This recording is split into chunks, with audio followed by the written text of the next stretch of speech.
আপনি কি কসবা থানা বা কসবা যেখানে ঘটনাটা ঘটেছে সেখানে কি আপনি যাবেন? না না, আমাদের পার্টি থেকে তো কাল থেকেই কাজ করছে, সবাই করছে। আমি দিল্লি গেছিলাম, কিছু ইন্টারনাল মিটিংও ছিল, প্রি অকুপাইড প্রোগ্রাম ছিল।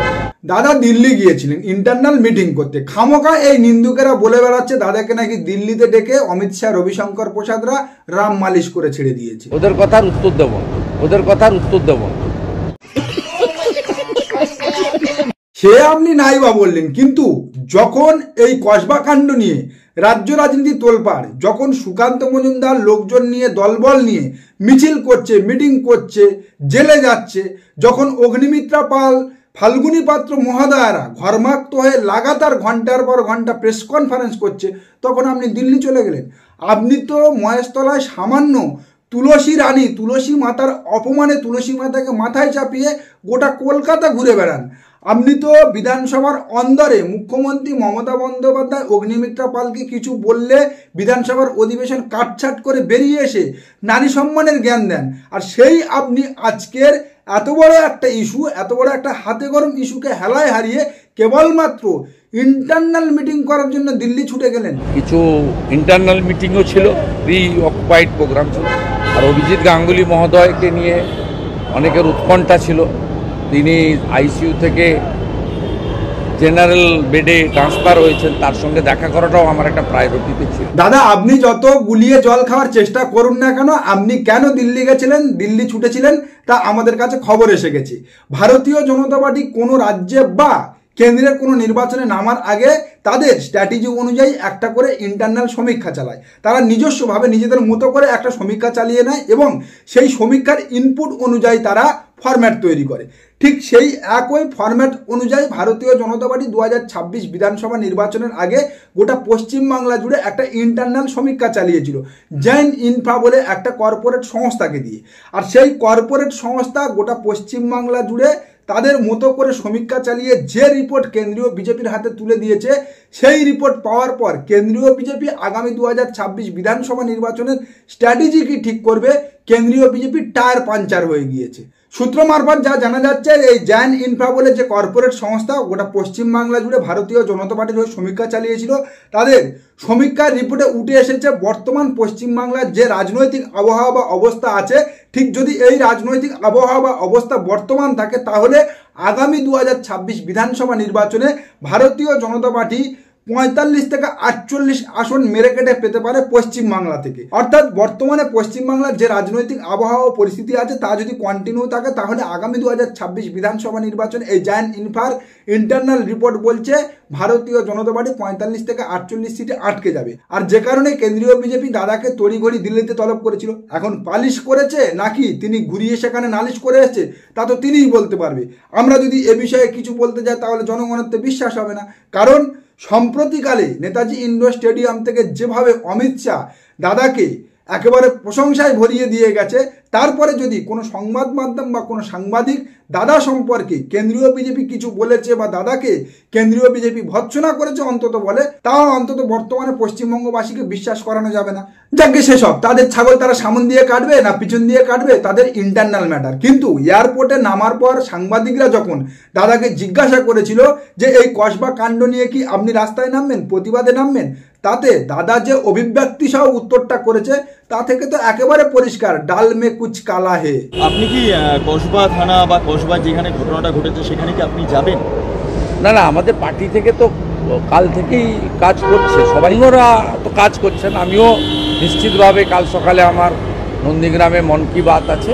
আমি যেমন সোশ্যাল মিডিয়া, মেনস্ট্রিম মিডিয়া বা বিভিন্ন জায়গায় বক্তব্য রেখেছি, আমারও যেগুলো সামনে থেকে করা উচিত সেটা আমি করব। দলের আরো সবাই আছে, তারা এ বিষয়ে কথা বলবে। এমনিতে সুকান্ত বাবু গড়িয়াহাট থেকে লালবাজারে লাল চা খেতে গিয়েছে, আমি বাবু এর মধ্যে নেই। আমি নন্দীগ্রামে বসে মোদিজির মন কি বাত শুনবো আর মেন স্ট্রিম মিডিয়ায় গলা ছেড়ে চিল্লাবো। নন্দীগ্রাম নাম থাকলে ওর পিসি দিদি থেকে দিদিমা হতো, জীবনে মুখ্যমন্ত্রী হতো না। ও বেটা 1500 পুলিশ নিয়ে বেড়ায়, আর এসেছে 11 সালে আমরা সব জিতিয়ে দেওয়ার পরে ও ছিল নাকি 11-র আগে সিপিএম এর সঙ্গে লড়াইতে?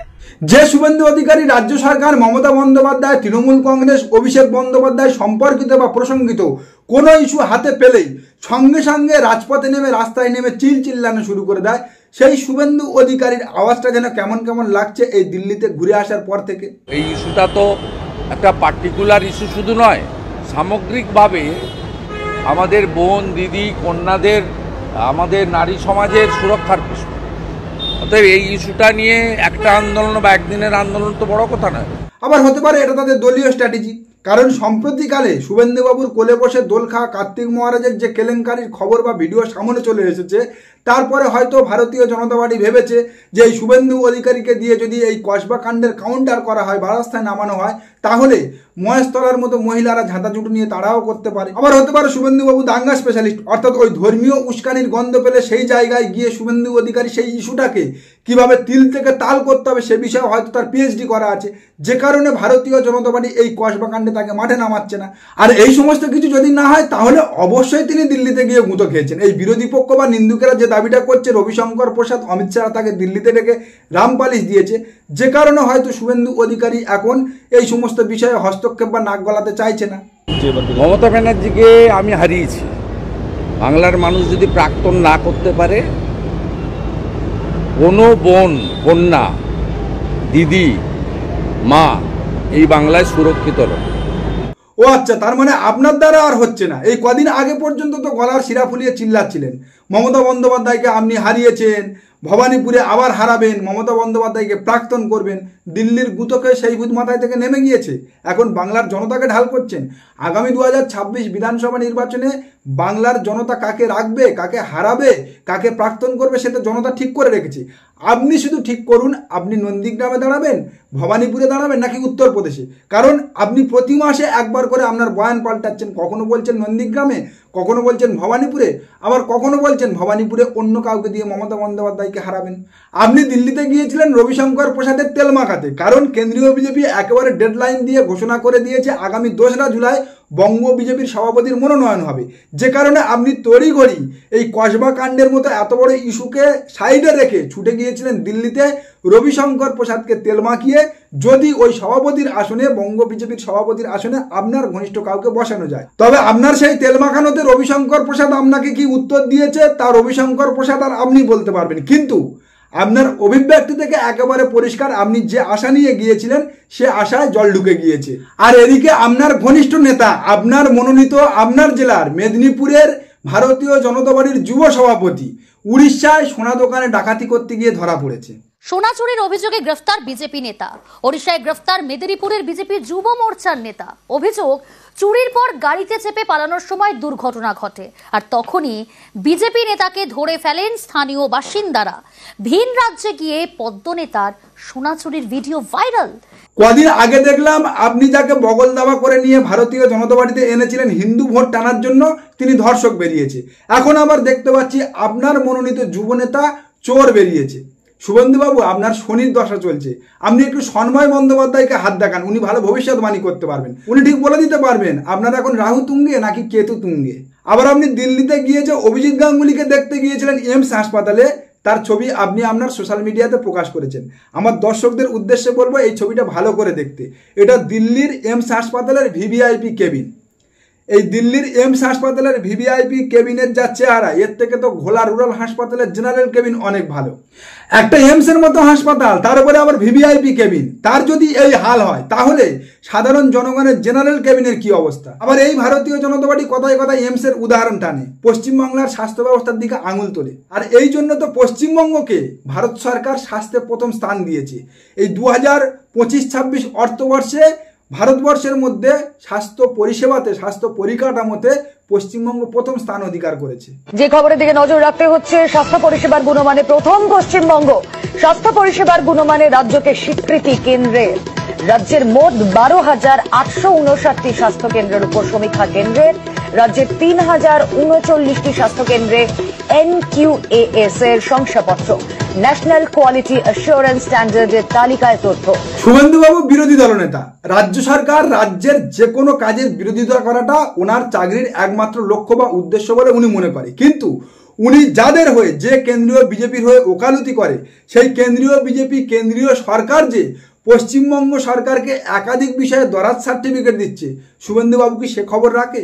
শুভেন্দুবাবু কি খবর রাখে আজকে বাঁকুড়ার সোনামুখীতে ভারতীয় জনতা পার্টির নেতাকেই গণধোলাই দিয়েছে ভারতীয় জনতা পার্টির কর্মী সমর্থকরাই?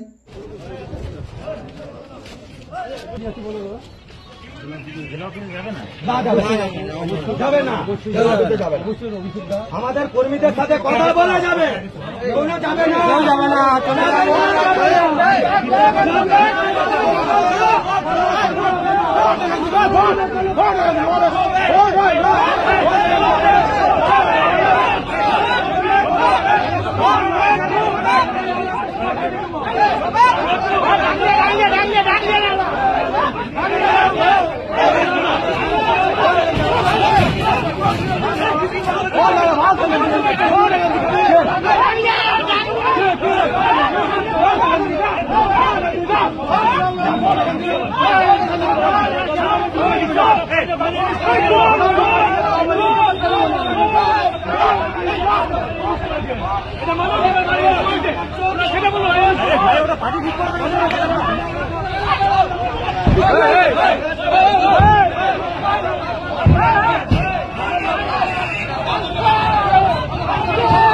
আর এই দৃশ্য বা এই ভিডিও দেখার পর শুভেন্দুবাবু কি হিন্দু ভোট এক করার আগে নিজের দলের নেতাকর্মীদের সংঘবদ্ধ করবে? জানি না, আমার তো জানা নেই। আপনাদের যদি জানা থাকে তাহলে জানিয়ে যান আমাদের কমেন্ট সেকশানে। আজকের পর্ব বা আজকের প্রতিবেদন এখানেই শেষ করছি। দেখা হচ্ছে আগামী কোনো প্রতিবেদনে। আমাদের প্রতিবেদন সম্পর্কে আপনাদের মতামত অবশ্যই জানান আমাদের কমেন্ট সেকশানে। সবাই ভালো থাকবেন।